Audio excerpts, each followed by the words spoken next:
Հարգելի գործընկերներ, սիրելի ժողովուրդ, ժամեր շարունակ ականատես ենք լինում, թե ինչպես երկնքից իջած թևերը կտրած հրեշտակի նման ընդդիմադիր գործիչները փորձում են այս ամբիոնից, այս դալիճից ժողովրդին համոզեն, որ այս ազգային ժողովը լեգիտիմ չէ։ Բայց այդ դեպքում հարց, հարգելիներս, եթե այս ազգային ժողովը լեգիտիմ չէ, այս դալիճում ինչ գործ ունեք։ Իմիջիայլոց ամպագորգոր հայտարարություններ էր անում հենց Գեղամը Մանուկյան Հայաստան դաշինքից, բայց սովորության համաձայն ես ոնց հասկացա Հայաստան դաշինքի ելույթը ունենալուց հետո արագ լքում է դալիճը։ Իդեպ նմանատիպ ելույթներ հնչեց նաև ուժեղ Հայաստան դաշինքից։ Հիմա հարց ձեզ, եթե այս ազգային ժողովը լեգիտիմ չէ, այդ դեպքում ինչ գործ ունեք այս դալիճում։ Եթե ընտրությունները կեղծվել է, ձայները փոշիացվել են, ձայները գողացվել են, ինչպես դուք եք ներկայացնում։ Եթե ձեր ներկայացնելով այս իշխանությունը լեգիտիմ չէ, մինչև այսօր փողոց ինչի դուրս չեք եկել։ Ձեր քաղաքական առաջնորդը դեռևս տևական ժամանակ առաջ հայտարարում էր, որ ինչ-որ միասնական հանրահավաք պետք է անեք ողջ ընդդիմությունով, մինչև այսօր ինչի փողոց դուրս չեք եկել։ Մինչև այսօր այդ կեղծված ոչ լեգիտիմ ընտրությունները ինչի չեք մերժե։ Դուք ունեիք, չէ՞, բա ժողովրդի այդ տված լեգիտիմությունը, սատարումը, բա դուրս գայիք փողոց, բա մարդկանց հավաքեք ձեր կողքու բոլորը, բա դուրս գայիք փողոց ու հեղափոխություն անեիք, բա մինչև այսօր ում եք սպասում։ Եկե մանդատները ձիգ-ձիգ վերցրել նստել եք, գալիս եք այս ամբիոնից հայտարարում եք, թե այս ազգային ժողովը լեգիտիմ չէ։ Լեգիտիմ չէ, դուրս եկեք փողոց ու հեղափոխություն արեք։ Հա, իդեպ, մինչ որ պրոցես է սկսվել ձեր խմբակցությունում, փորձում եք արդարացնել ձեր յուրայիններին ամենայն դեպս երևի բացատրել, փորձել մեկնաբանել յուրայիններին, թե ինչի եք վերցնում մանդատները։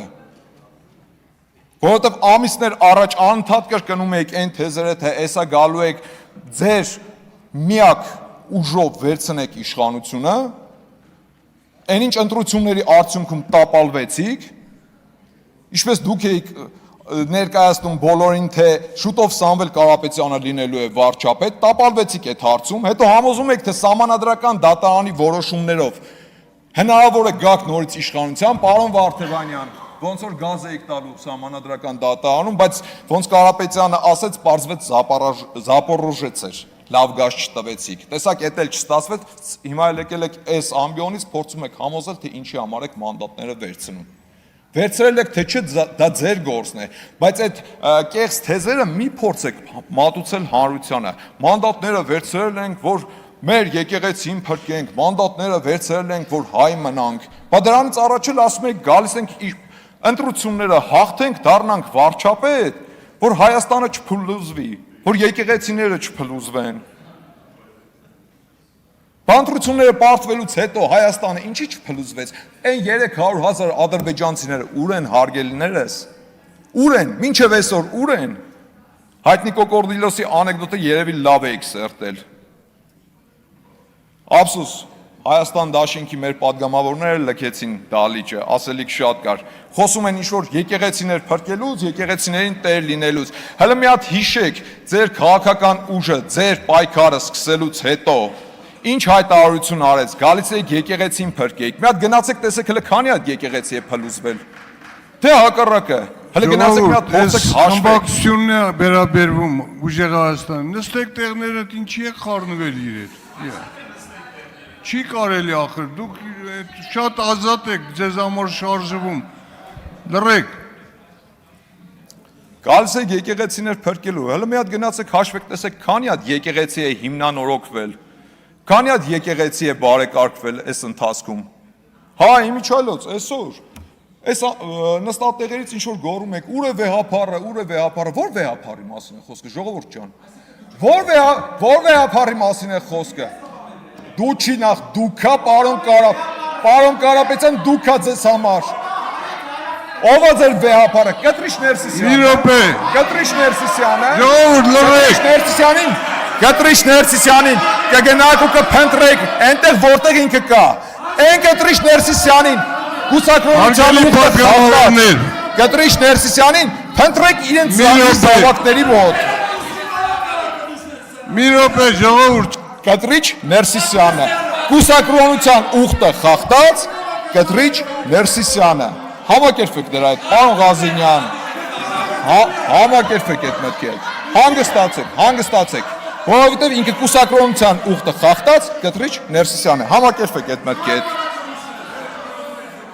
Անդիմությունը քաղաքական խոսում է ինչ-որ տարածքներ հանձնելուց։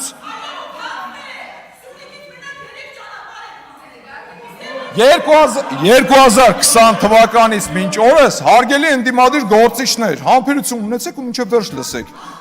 2020 թվականից մինչ օրս դուք խոսում եք Սյունիքը հանձնելու մասին։ Շատ խնդալու է, գիտեք այս ամեն ինչը։ Անընդհատ խոսում եք Սյունիք տարածքներ հանձնելու, տարածքներ տալու մասին։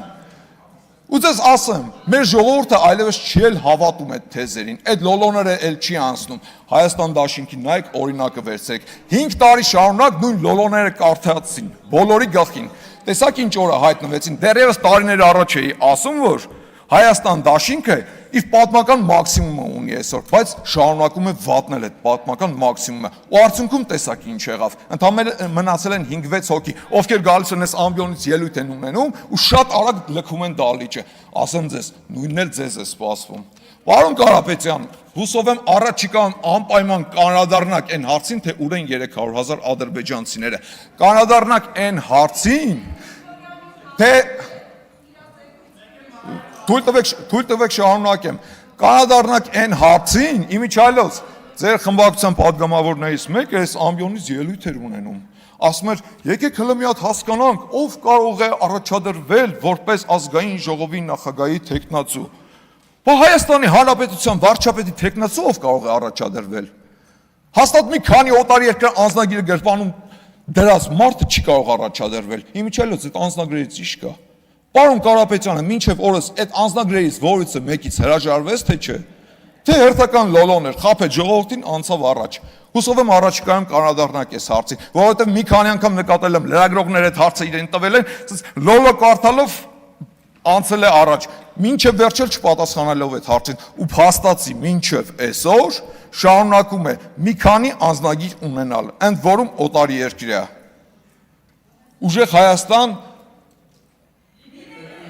Ուժեղ Հայաստան լինելու է, ուժեղ Հայաստան միանշանակ լինելու է, բայց դա չի լինելու ձեր պատկերացրած ուժեղ Հայաստանը։ Մոռացեք, չի լինելու նման բան։ Իսկ թե ինչ է սպասում ձեր դաշինքին, շատ վառ օրինակ է Հայաստան դաշինքը։ Հայ միջայլոց, պարոն Վարդևանյան, նորից եմ կրկնում, եթե գտնում է ձեր խմբակցությունը, որ այս ազգային ժողովը լեգիտիմ չէ, րոպե առաջ դուրս եկեք փողոց ու սկսեք փողոցային պայքար, հեղափոխություն արեք։ Իմիջիայլոց, պարոն Վարդևանյան, շատ լավ հիշում եմ տարիներ առաջ փողոցում Զարթնիր լավով եք գոռում, շատ լավ էր ստացվում, այդ դերը ձեր շատ լավ էր ստացվում։ Ուղղակի չգիտես ինչ աշպարարական հնարքով մի խմբակցությունից հասակ մյուս խմբակցություն եւ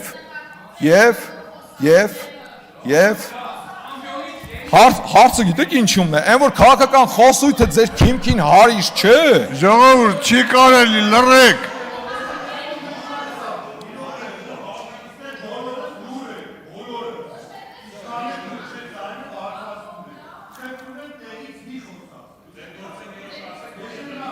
Հարգելի պատգամավորներ, պարոն Սեմիդյան, խնդրում եմ վերջ տվեք։ Եվ վերջում հավելեմ, հուսով էի, որ ուժեղ Հայաստան խմբակցության ղեկավարը, խմբակցության պատգամավորները իրենց մեջ ուժ կգտնեն ներողություն խնդրել մի արտահայտության համար, որը տևական ժամանակ առաջ արել էր խմբակցության անդամներից մեկը, որ ցանկանում է հայ սակրավորների մահը։ Բայց մինչև այսօր ոչ մեկից ոչ մի բառ չեմ լսել։ Ժողովուրդ, դուք լուրջ կիսում եք այդ մոտեցումը։ Լուրջ։ Դուք կիսում եք այս մարդու մոտեցումը, որ ցանկանում է հայ սակրավորների մահը, թե ձեր մեջ այդքան ուժ չեք գտնում, որ դրա համար ներողություն խնդրեք։ Իմիջիայլոց ձեր պատգամավորի թեկնածուներից մեկն էլ հայտարարում էր, թե Իրանցը անկլավ է, դրա համար էլ ներողություն ոչ մեկի կողմից չհնչեց։ Չեմ ուզում հավատամ, որ դուք էլ եք կիսում այդ տեսակետը, որ Իրանցը անկլավ է։ Ու այո, ուժեղ Հայաստան լինելու է, բայց դա ձեր պատկերացրած ուժեղ Հայաստանը չի լինելու։ Շնորհակալություն։